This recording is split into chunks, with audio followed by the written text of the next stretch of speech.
and it tells me that we are now on live, that we are now recording and it's now being broadcast live.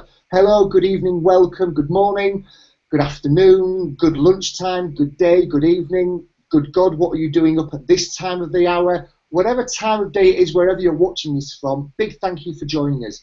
If you're not aware, we're running a MOOC here at HT2 Labs entitled Elearning, Beyond the Next Button. Each month of the year, throughout 2016, we're unwrapping a different tool, technology, approach, gadget, gizmo that we think people should be paying more attention to. Sometimes what we're looking at is very bleeding edge, artificial intelligence, wearables, proximity beacons. Sometimes some of the things that we're looking at might be considered quite traditional, quite run-of-the-mill, things like research, things like podcasts, things like video, which is what we're going to talk about this evening. But we think that it's worth unpacking that subject a bit more because maybe things have moved on since video became the norm. Maybe the way that we should be approaching video has moved on because we know more about people's behaviours and habits now. And that's why this month I'm really, really chuffed to welcome Gemma Critchley from PA Consulting to be our Hangout star of the evening to talk to us more about video. Do you want to say hello, Gemma, and give us a little bit of background as to who you are, what you do, and where you've done it? Sure thing. Thanks, Craig, and thanks so much for having me tonight. It's good to be here with you all, ready to chat video. Like Craig said, my name is Gemma Critchley, and I'm a learning, innovation, and performance consultant working with PA Consulting. So prior to PA, some of you might have met me when I was working with BP. So I spent a good kind of 2.5 years at BP working on their video platform there. So creating content, curating content, and managing the actual platform itself. And prior to that, my background is in digital marketing and social media, and I've worked across a number of industries, from fashion to finance to FMCG. I've worked both agency side and client side, and there's always been a video element to anything that I've done in my role. So it's always been about creating engaging content and looking at how you can get that out there and get people engaging with it, or maybe even creating their own stuff. So it's a real pleasure to be part of this. Something you just said there made my ears prick up, and it's not the first time I've heard you say it all, but you said digital marketing. And I remember many moons ago when I worked in the nuclear industry, I moved from the L&D team to the internal comms/PR team because it was a political move. And within about 2 weeks, a light bulb came on above my head, and I kind of realised and thought to myself, we're actually trying to do the same thing here. L&D and comms and marketing and PR and internal comms, we're trying to do the same thing. We're trying to get people to change their behaviours, either from a safety perspective, or we're trying to get them to part with their cash to buy something, but we're trying to get them to buy into something and change their behaviour. And I kind of thought to myself, and do you know what? They're actually better at it than we are. Comms and marketing, and they seem to be better at changing that behaviour than L&D was. So ever since then, I've always paid a very, very keen and close eye on marketing and content marketing and engagement strategies and things like that, regardless of whether they're overtly L&D or not. Because I think there's always something to learn, and I'm sure you'll bring something from that to play this evening. Thank you, Jenna. So Joe's asked the question already, which we will get to, Joe, but I kind of want to try and adopt kind of a natural flow to this, and I know that BP and the hub will come up undoubtedly, so we will bring that up from Joe when Gemma starts to talk about that. So the first question that I've got is a question that I've got to be honest, I've preempted this. I've asked Gemma some of these in advance, but I'm hoping that will spur you guys on to jump on the back of these questions and ask your own. Maybe we won't ask many of mine, maybe most will come from you, fingers crossed. So this level of the MOOC is about video, but it's not about the technical aspects of video. We don't go into lighting and audio and lenses and backgrounds and file compression rates and things like that. There's loads of stuff on the net about that. We don't really go into that, and I don't want to go into that in this Hangout either. What I do want to talk about is the positioning and the strategic aspects of using video. So Gemma, my question is, in your experience, and I know you've got a lot of it, do people spend too much time worrying about the technical aspect? What camera should I use? What microphone? What should my lighting be like? Do people spend too long on that and not long enough on the why am I doing this, and where should I be doing this, and the more strategic, more perhaps softer behavioural aspects. Is one more critical than the other in your opinion and in your experience? It's a really good question, and if I think back to the first time I ever made a video as part of my career, I spent tons of time worrying about the tech, and probably for the subsequent couple of years after that, I was terrified about the tech. I was thinking, oh gosh, what if the production team doesn't turn up, or this doesn't work, or we've got the wrong lens, or the lighting's wrong, or the sound doesn't work. And of course, all of those things are super important. But I think when I think back to that time, I was missing a trick. I think if the message that you're conveying in your video isn't right, then the tech's irrelevant.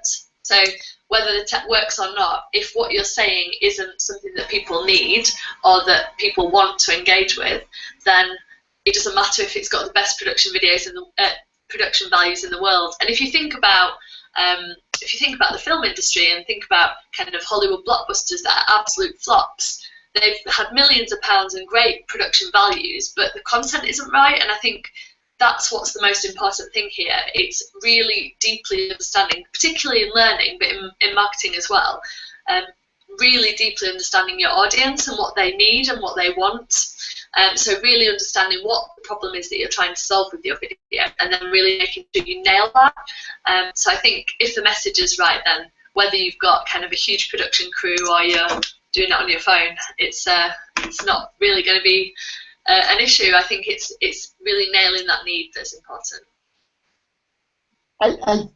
That makes absolute sense, and I've never thought about the analogy, and it's a brilliant one, and I'm going to reuse it again in the future, about the Hollywood blockbuster, because it's perfect for video, isn't it? It's, you know, loads of production values. The quality of what they produce is better than anything any of us are ever likely to produce. Oh, yeah, completely. It's a brilliant analogy, and hopefully one that resonates with the people that are watching this either live or in the recording, if they ever want to drill home that message about the tech's important, but think about Hollywood blockbuster, they'll come back to this analogy that you did. It's a very good one. It's a good one. You mentioned there, Gemma, about what the end user, I think you said the client wants or needs. We know how to do that, or there are ways of doing that. Whether we always do that is another thing, but we kind of know how to do that for your traditional learning and development, people development type of activities. Is it any different from when you're wanting to commission a video or considering video as part of this solution? Are there other things to take into account? Is there a better way of doing it when you're considering video, because it immediately hones your delivery medium because it's going to be video? Does that make things easier or harder when you're trying to find out what it is that the end user wants? What is it that they need? I think it's a question that we should be asking ourselves every time that we start on a journey to create anything. And I think we should never start with that solution in mind. We should never start our journey thinking, I'm going to create a video, because that's where I've seen things kind of fall down previously. So what I would say is really important to do is to, first of all, understand the problem, and then work out whether video is the right thing to do for it. And if it is, then work forward from there. So there's a way that, and I know there are several ways of doing this, and kind of everyone has their own preference, but there's a way that the team that I work in uses to discover the needs of the user. This is never about asking the user what they want, because the user very often doesn't know what they want, or it's something that they've never come across before. It's more about understanding what the concerns are of the learner. Now, this is something called the concern task resource model. I'll tweet a link to it later. It's something that was developed by Nick Shackleton-Jones, who some of you might know. I work in his team, and he developed this model, which is essentially a way of understanding what people are worried about, what tasks they have to do when they're worried, and then working out what resource is right out of the back of that. So it's a super simple 3-step process, no different to any of the other focus groups that you might have run.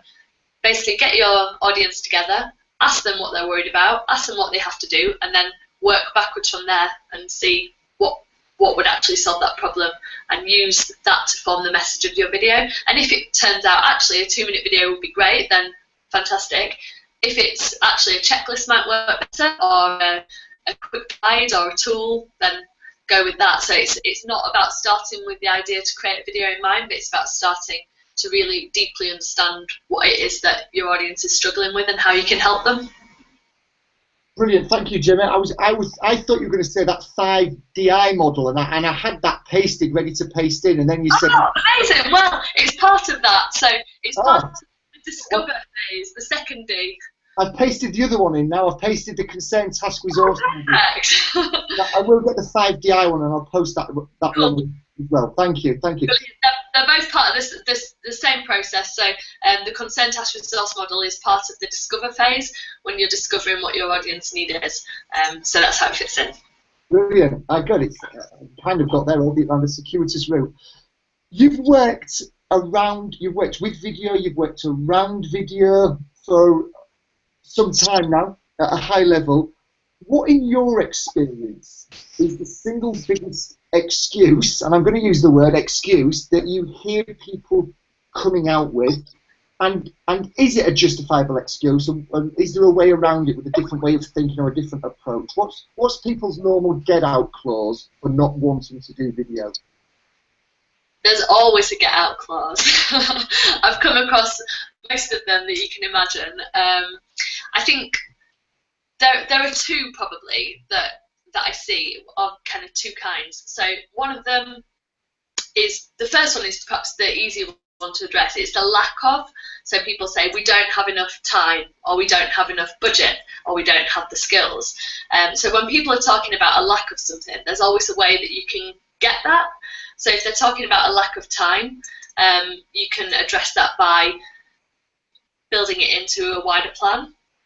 If people say they don't have the budget, you can look at things like user-generated content, so creating stuff on your smartphone or your webcam.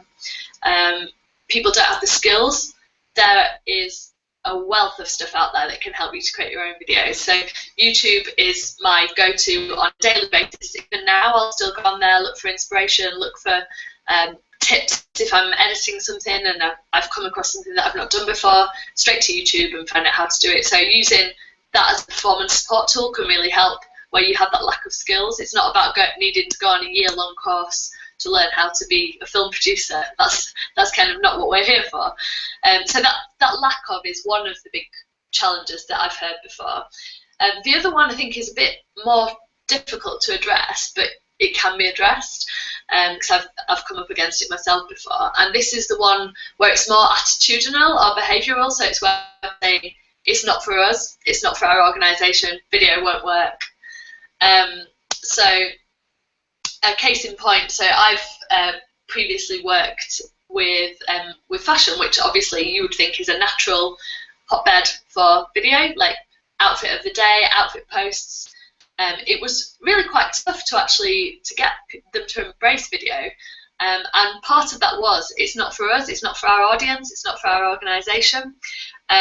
So I think what we do there, and what I did in that situation, was firstly ask the organisation, ask them, is video for you, or is it just someone who's got the budget strings who's saying it's not for you? And ask the audience as well, like go out and say to people, what are you looking for? What do you need inspiration with? What do you need help with? Again, going back to that concern task resource model.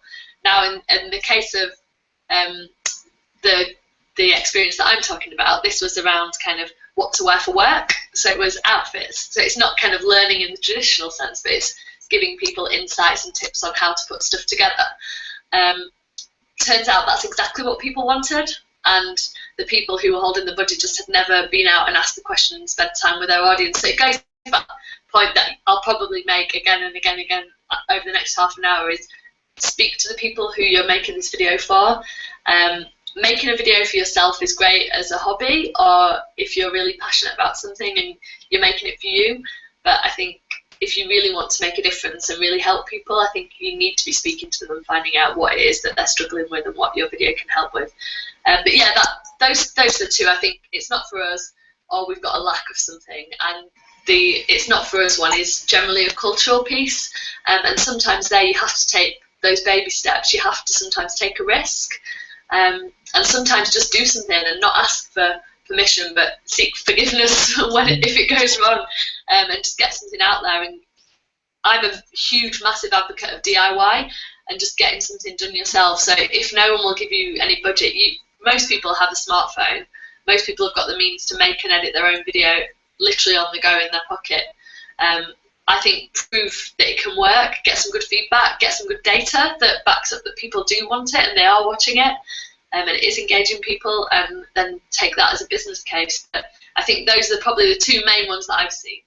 I've probably heard thousands more excuses why not to do it as well. The one I've hit in the last, not this organisation, I mean not with HT2, but in a big bank in the city, and in a big healthcare provider, private healthcare provider, wasn't around the money because they were well off. It wasn't around culture, because one of them was a very young culture. It was a Brighton kind of hip culture. Video was a no-brainer. It wasn't around money. It wasn't around time. It was the one thing that I couldn't see a way of doing anything about other than trying to tap dance around the problem. And it was that age-old problem that big businesses have, is their infrastructure is so old. The pipe for their internet was kind of thinner than the width of this. Right. And that was always what I came up against. And by default, and I kind of get this, I can't really argue with this, is they don't want to risk their core banking systems falling over because everyone's tuned into Craig's latest video top tip. And I get that. I wouldn't want my bank's infrastructure to fall over. Yeah. But when you come up against something as hard to fix, as expensive to fix, and as out of your control as that, it kind of needs video a lot, I guess, is what I'm getting around to saying. Yeah. No, that's a really good point, and I have actually come up against that a couple of times. And there are ways around it. You're right, it's a tough problem to fix. There are a couple of things that you can do without kind of going too much down the technical route. You can use a transcoder to kind of compress the video, so it will optimize depending on the connection that you have. So this is something that I've used previously, and it would optimize even down to if you're on 3G. The other thing that's, again, depending on the organisation that you're in, that you could use to get around that is bring your own device. So lots of organisations these days have a bring your own device policy that you might be connected to via 3G. That might be another way around it, but you're right, that is a big blocker for people, saying that they don't want to put pressure on their systems. I think conversation is a really good way around that. Relationships are massively important when you're doing something like video, because it touches so many points of the organisation. So you'll need to be friends with the comms team, you need to be friends with the brand team, you need to know the facilities guys so you can get on site to film, you need to speak to IT, you need to know data security and data privacy. You're going to have to be that connector between all of those points. I think if you can get those people together, have conversations, show some examples of how it's been done in other organisations or how it's been done previously, and get people on side to try things. I think a lot of what we're doing now, perhaps not video so much because it's a bit kind of more embedded than stuff like AI and VR, but I think we are on that precipice now where we're going to have to start trying things and just giving little nudges and doing tests and just seeing what goes wrong and not being scared to fail anymore. But I know that's a difficult conversation to have with an IT service delivery team. But yeah, I definitely take that point. That is always going to be a challenge. But I think you've got to be tenacious if you want to change the world. I agree. And you know, one of the IT service delivery managers, a fairly senior guy that I spoke to in Brighton, was absolutely stone cold honest about it. And he said, whilst I'm sat in this office having a conversation with you in a business type relationship, he said, I can honestly tell you this, my job and most IT departments' jobs are to maintain the status quo. And that stuck with me ever since. And it's to maintain business as usual. That whole forward thinking thing is rarely a part of an IT service delivery team's remit. It might be another department, it rarely sits with them, which I'm kind of pleased about, but it's stuck with me ever since. IT are there to maintain the status quo, not necessarily to challenge or to go beyond that. So always worth bearing in mind, I found. Appreciate the honesty of him. Yeah, that's good. Innovation's got a lot that it's up against. I'm sure we can work it out between us now. We can chip away. In your last response, you mentioned a couple of things, and I'm not gonna say out loud now, because what I want to do is invite everybody else that's in the MOOC to open their mics up or start clicking away on their keyboards and fire any questions at you, either that our conversation so far has generated in them, or maybe something that we've not touched on that they really want to get to the bottom of. So, Emily, Janet, Joe, if you want to open your mic up, open your webcam up, or start typing away, I'll just pause for a few seconds and see if anybody's got any questions. Oh, okay, yeah, Joe's brought me back very nicely to the platform. Thank you, Joe. So you mentioned Joe's mentioned BP. You mentioned it briefly. Let's look at it, because it's through that I kind of got to meet you and got to know you. So tell us about the Hub project at BP, if you like, and make sure you tell Joe what platform it was in, otherwise she'll wring my neck. I sure will. Thanks, Joe. Thanks for that question. So to give a bit of background before I come onto the platform, so I managed the Hub for about 2.5 years at BP. It was a really well-used platform, kind of hundreds of thousands of page visits, returning visits. About half the people who went to the Hub come back again. It's not something that I developed personally, so I've got to give a shout out to my colleagues and friends, Nick and Morton and Alison, who did a great job before me, and to Sonia and Saman and Amit and the team who are doing a great job after me. So in good company there, but basically the Hub was built bespoke, so it's not on a platform like Fuse or Yammer or an LMS like Cornerstone. It was built completely from scratch, and we deliberately decided to do that. We didn't want to go with a learning tool that already existed, because we had a really specific idea of what we wanted the Hub to do and to be. So it was based on the philosophies behind YouTube and TED Talks, and the idea would be that it's short form videos, super easy to search, not linked to an LMS, you're not tracked, so we're not kind of keeping an eye on who's watching what. We are tracking usage, but not users. So taking cues from digital marketing, looking at the way that marketeers use tools like Google Analytics to really understand the behavior of a user, and looking at how to optimize the platform itself based on that. Now, one of the other reasons why we went for a bespoke book platform is that we could iterate that and change it as we went. So the Hub went through several iterations. We worked in agile sprints, so we were doing development work every single week on it. The platform was constantly evolving. And just before I departed BP for kind of new, we just implemented user generated content functionality to it. Now, I know the team there are doing some amazing work on it still, so I'm sure that you guys will hear about the kind of PLNs and through Twitter and things like that. But yeah, it was, in answer to your question, Joe, it was bespoke. We work with an agency called TUI Media, if that's helpful. They're a web design agency and web development agency, and we created it kind of in partnership with them. Oh, sorry, Craig, I've lost your audio. You're on mute. No, I just muted myself. I forgot to.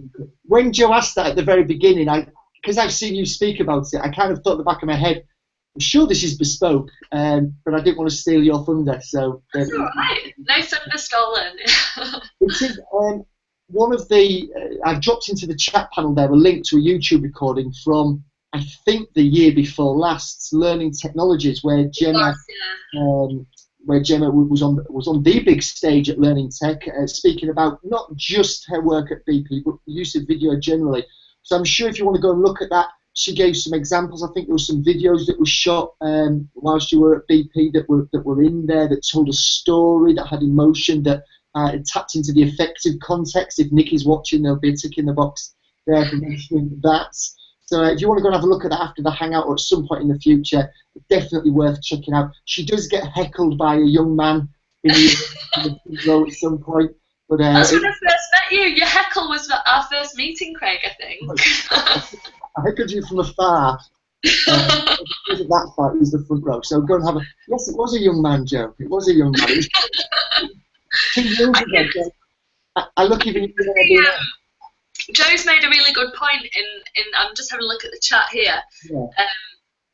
About how you've been working on a project and you've had major problems with the platform, and you make a really good point saying you hate saying that success is based on the tech, but sometimes it is. And I would absolutely agree with that. I think it's less kind of the tech itself and more the user experience. So that user experience and the ability to really control how that felt for people is one of the reasons why we built that ourselves. So we could really deeply understand what people needed, how people might use it, what the use cases were, and we could then build that experience out from those. So I think I feel your pain. I've used kind of things that weren't quite so bespoke, but I was lucky enough to have that kind of experience where we had the freedom to develop it ourselves. Thank you, Joe. Good question, and one that's taken us off with a few other responses there back from Gemma as well. So I appreciate the question, Joe. Thank you for your reply, Jenna. Just want to pause again because I did offer the opportunity to ask questions out to anybody here. So just give it another few seconds to see if anybody wants to weigh in with another question.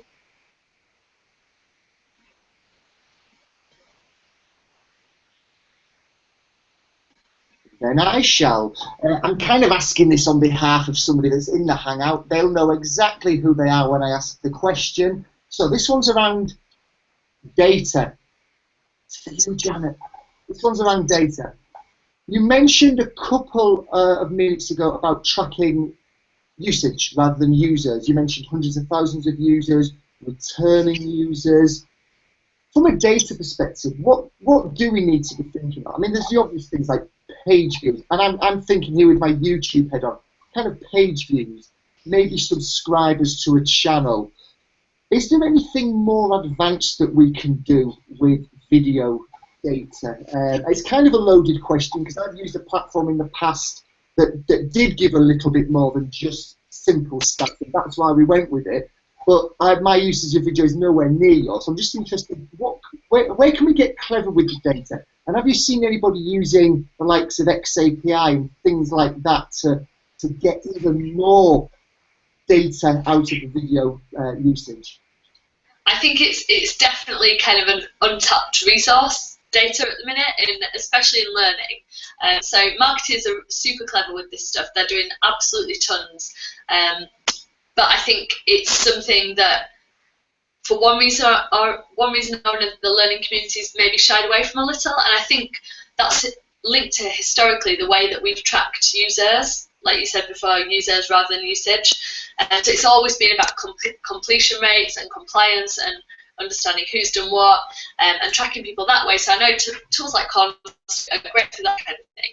I think we're now getting to a stage where sometimes completion isn't what we care about. I think it's more about, has that had a positive impact on someone? And I know this idea of impact measurement in learning is like the holy grail.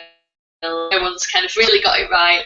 But I think the more we use digital, the more we have a duty to try and explore this a little bit more and try and really drill down. So I think there's tons that we can do to kind of move beyond views and likes. They're all great metrics. They tell us that people are actually engaging with our content. One thing that I think is super, super important to track, and this is kind of thinking beyond the returning visitors, page views, Google Analytics type stuff, is it's really important, I think, to track advocacy and how people are engaging with your content and whether they would recommend it to someone else. So I know a lot of people who are listening to this or watching this will be familiar with Net Promoter Score, but for those of you who aren't, Net Promoter Score is a super simple way of measuring if people like what you're doing or not, or find it useful. So you ask them one question, and that question is, how likely would you, on a scale of 0 to 10, would you be to recommend this to a friend or to a colleague, depending on the context? That's something that I've used on kind of every single project that I've ever worked on, I think. And it's a really good way to be able to benchmark as well what you're doing. So especially if you're moving from project to project in the learning area, and especially for me now that I'm moving from client to client, I can kind of start to build up a bit of a bank of benchmarks of actually, did that work for people or didn't it? looking at if people are sharing and having conversations. So I think social listening is something that we could do a lot more of. So I was kind of having a bit of a think just before I came onto the Hangout today around the network and how supportive that the learning community is. So the amount of people who've kind of reached out to me that I was doing this, or they've retweeted me, or kind of had a conversation with me because of it, I thought that's brilliant. But what are we doing to kind of harness what's happening around those conversations? So within that, there's some super rich data, I guess, for you, Craig, around what people are saying around the MOOC and the conversations that they're having. So I think we can take it to that next level and not just look at the numbers, but actually look at how people feel about those numbers and how people feel about the engagements that they're having. So yeah, I don't know, did that answer your question? I kind of went off on one there.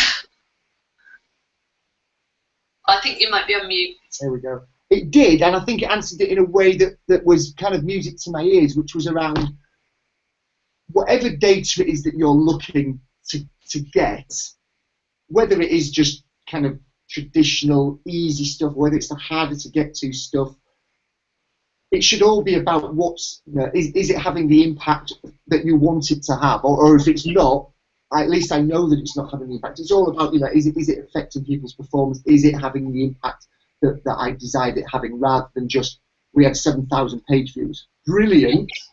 But it's a lot, isn't it? Yeah, but actually everybody is still using the system incorrectly, despite this 7,000 view screencast that you created about how to use it correctly. Yeah. Nobody is, so big deal. So what, as you said there.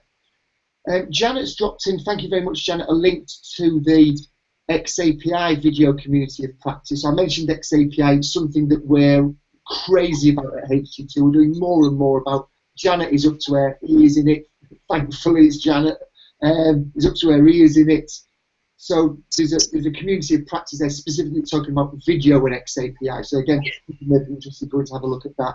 And you mentioned about the Holy Grail, and that Holy Grail of impact being something that we're all searching for.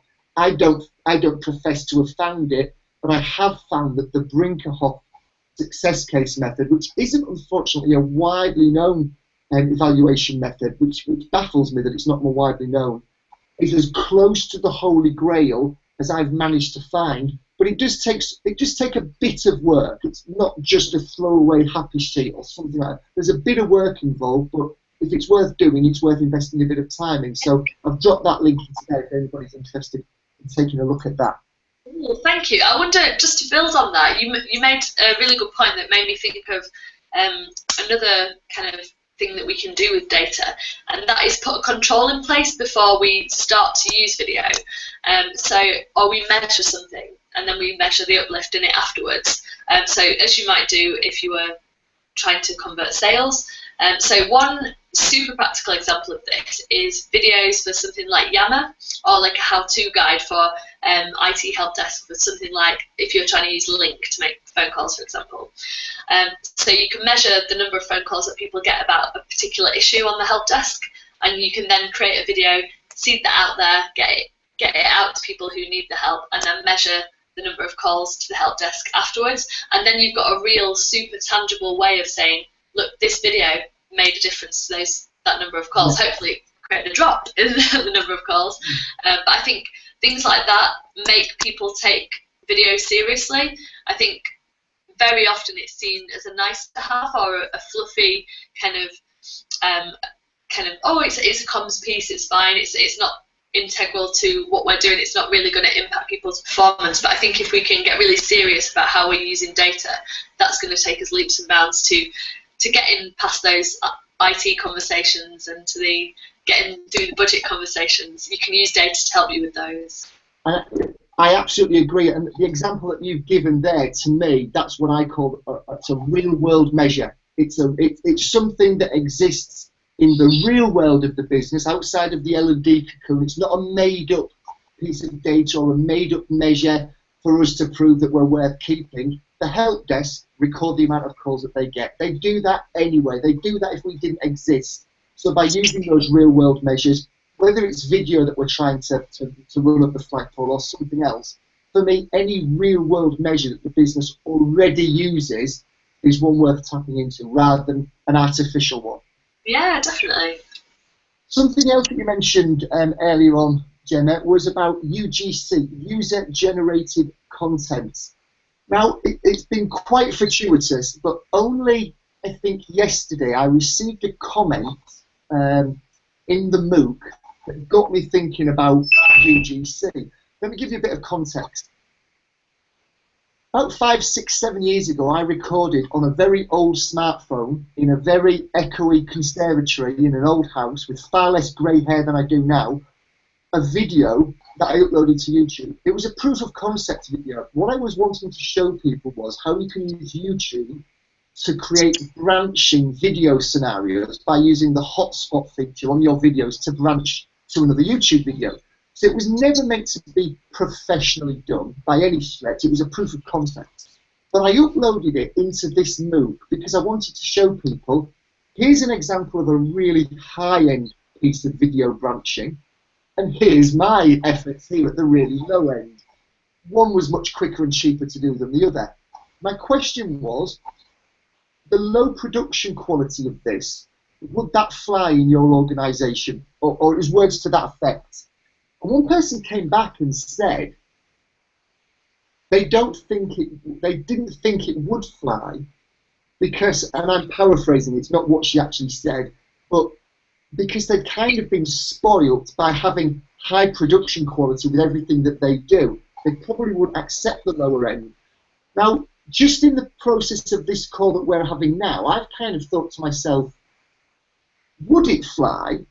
Or is that one person who's responded to that question, quite genuinely and quite legitimately, is it her opinion that it wouldn't fly with the majority? Or actually, if we went out and asked the end users, went through that task resource, or task concern resource, task resource model, you know what I'm talking about, would it actually come out that people were quite happy with low-end quality video, as long as it was legible, and as long as it was audible, and as long as it helped them solve a problem? They were okay with that.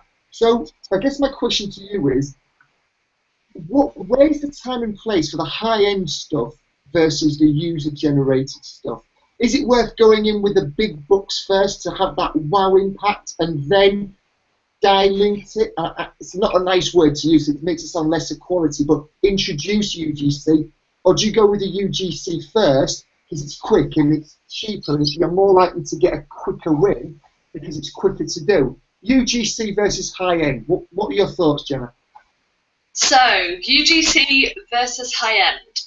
Okay, so I think it splits quite nicely down the middle about the message. So, my view and in my experience, if you're talking about something that people really care about, if you're creating something that's going to help them to do something that they really need to get done, then the production values of your video don't matter.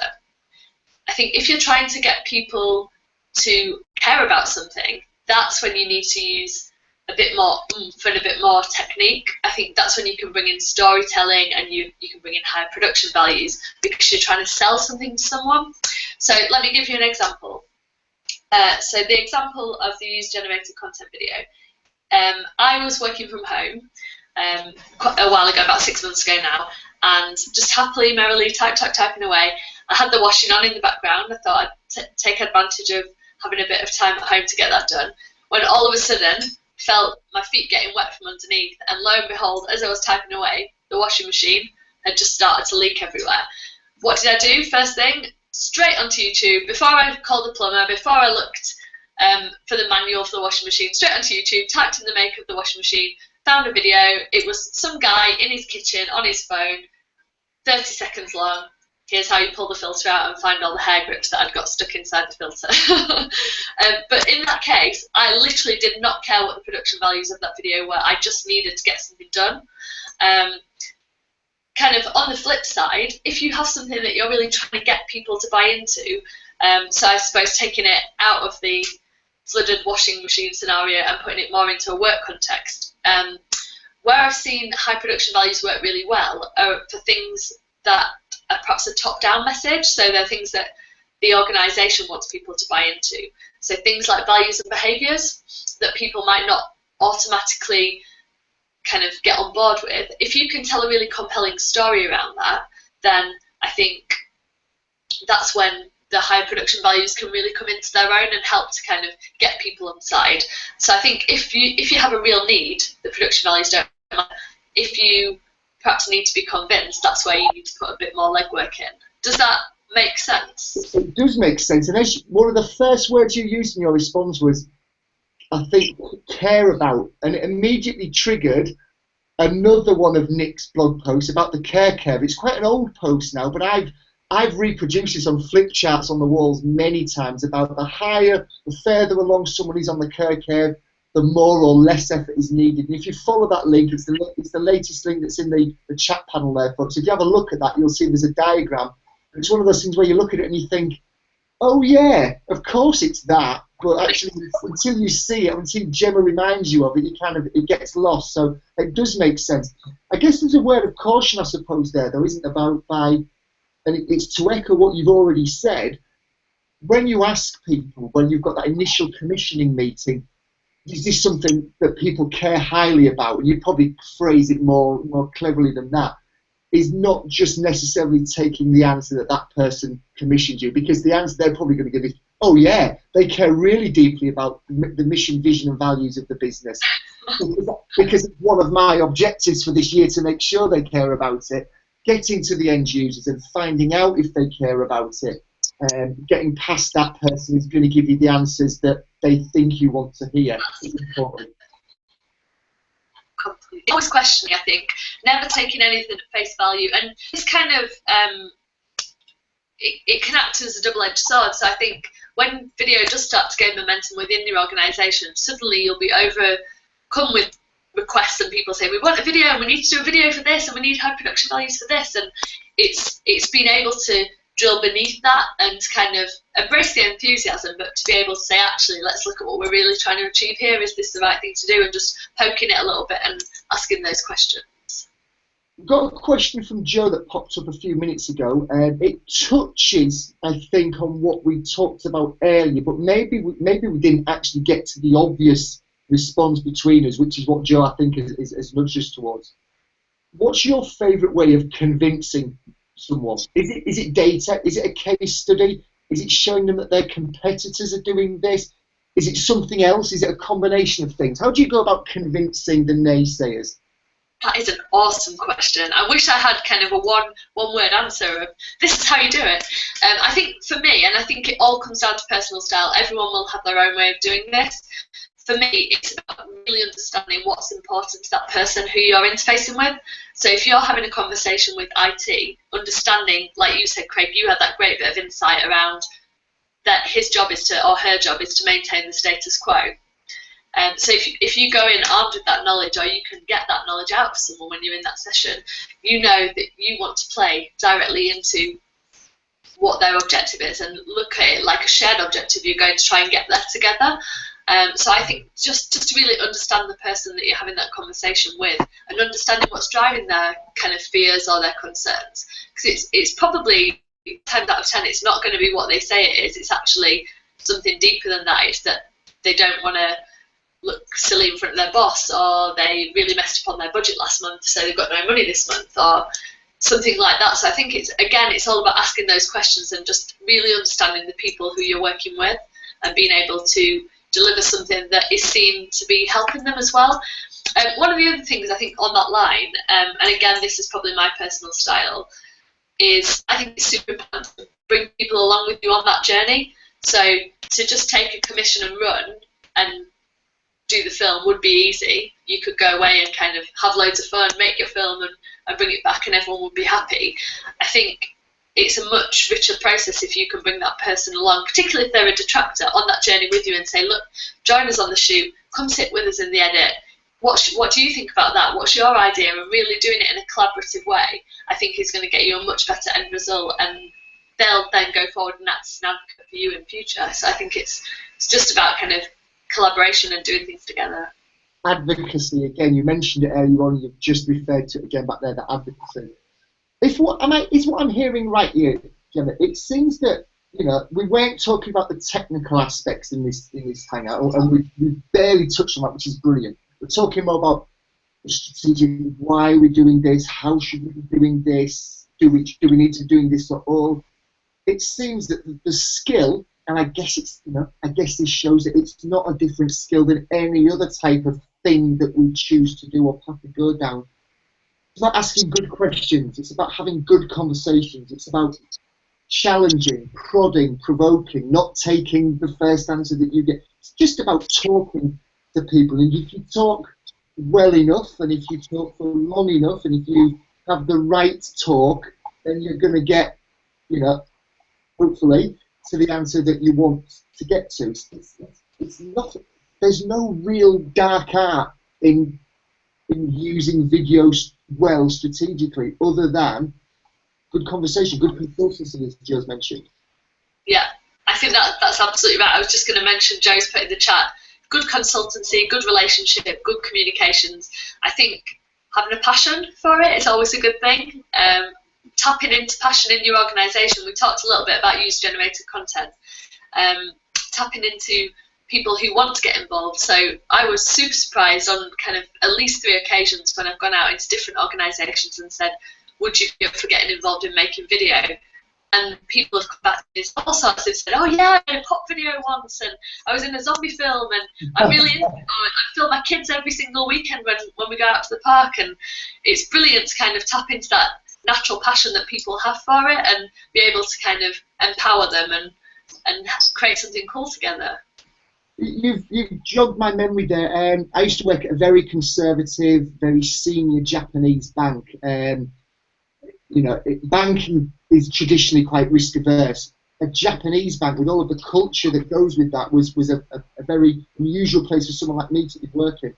But I did the very thing that you just asked for. I reached out and I said to people, I want some support in basically figuring out how I can get social media used within the bank.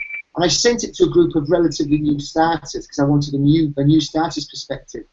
The most senior person in that new cohort, who was actually a very senior person in the bank, came forward. Many years in the banking industry, came forward and said, I can help you, Craig. Me and my wife 3 years ago started an open air folk festival. It's now grown. We've outgrown the venue, and we did the whole thing from scratch, through reading how to write blog posts, how to use a Twitter account, how to set up a YouTube. And they've kind of got this whole folk festival, pop thing, folk music festival going. And of course, he had the passion, he had the story to tell, and he also had the position in the business to help me move things forward far more quickly than little old me would have imagined. So I completely agree about tapping into the people that are already there and discovering those perhaps hidden passions of people. So we're approaching the top of the hour, we're approaching the witching hour. It's almost 8 o'clock here in the UK. I want to stop blabbing for a while. I want to ask if anybody else has any questions, observations, comments that they want to make. I want to ask Gemma if she's got anything that we've not touched upon that she really wishes I had have asked her overtly, that she wants to touch upon, before I kind of thank everybody for their time, post a few last things in the chat panel, and we all sign off for this evening. So, Emily, Joe, Janet, Gemma, anything else that you want to add? Joe can smell her dinner already, so I'm not going to stand between Joe and her dinner, if she can smell it. But there was one question that came through just before the Hangout from a chap called Kevin Walsh, who isn't on the Hangout, but if he tunes in later, it might be worth just covering it. He'd asked about how you could perhaps use video as part of kind of project-based learning or a challenge, and that's something that I've explored a couple of times. It's I think a really effective way of learning.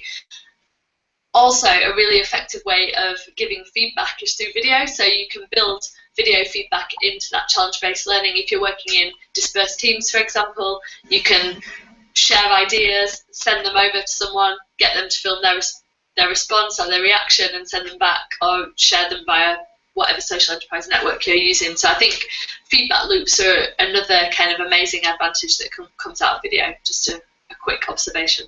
That's a brilliant example of the work-based thing. Within Curator, there's an option for you to set a task for somebody, and they can upload a document, or they can link to somewhere external, or they can click on a button that actually activates their webcam, and they can record directly into the platform We've even set it up so that they can send a text message to their mobile.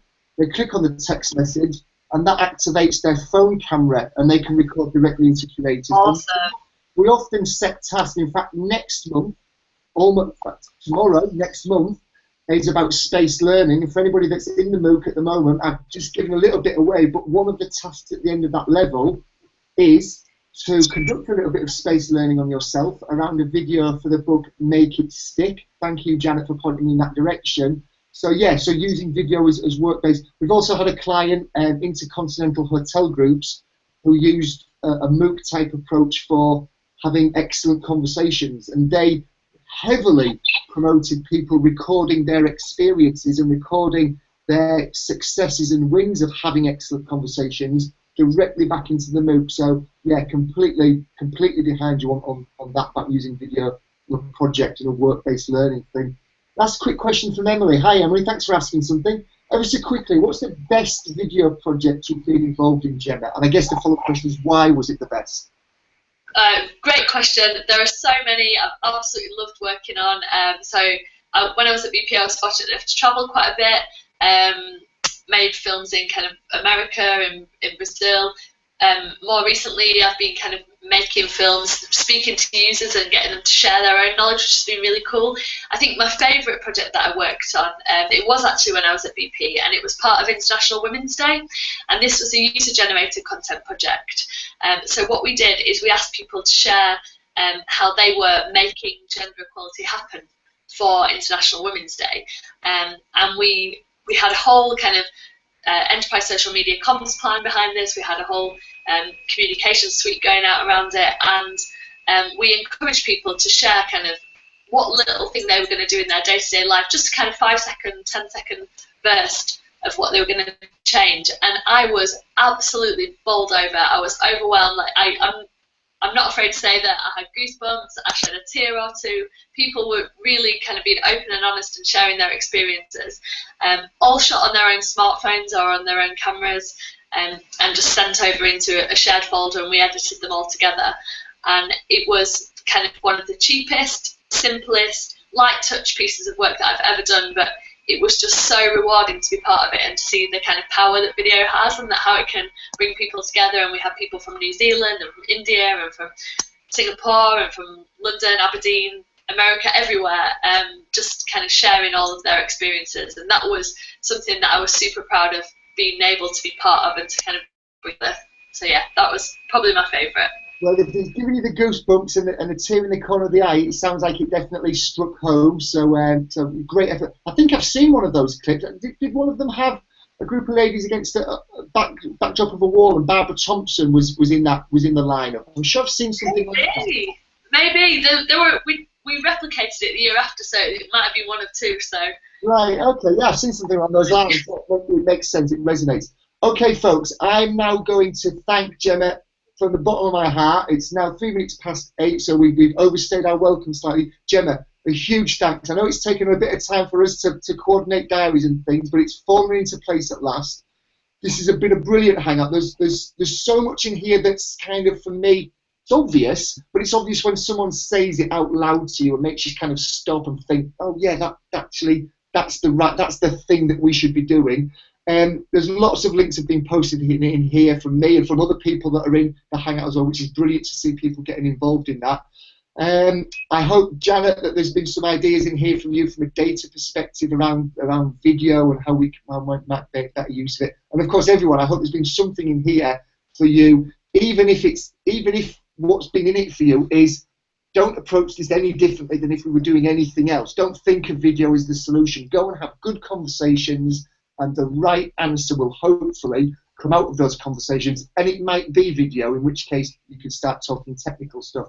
One thing that Gemma did want me to ask you all was, if you've got any questions and any follow-up things that you're thinking around video, please feel free to get in touch with her outside of the MOOC environment via Twitter. I've already posted her ID earlier on in the Hangout. There it is. Let me just repaste it at the bottom now so it's not lost. I'm just repasting it in there. It's Gem Saint Gem, Gemstgen.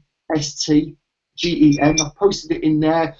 I've also posted her blog in there as well at beatnific.wordpress. So go out there, follow Jenna, fire your questions at her, and I'm sure she'll be very happy to respond. Jenna, thank you once again. I'll let you know when the recording's up, but it's been a brilliant hangout. Thank you so much. And thank you also, Emily, Joe, Janet, some of the usual faces there. Emily, it's nice to see you joining in this evening. Brilliant to see some new names and faces there. Wherever you are, whatever you're up to next, we're either in Brazil or Manchester this evening. Gemma, have a great evening, and thank you ever so much for your time once again. Cheers, folks. It's a real pleasure. Thanks, guys.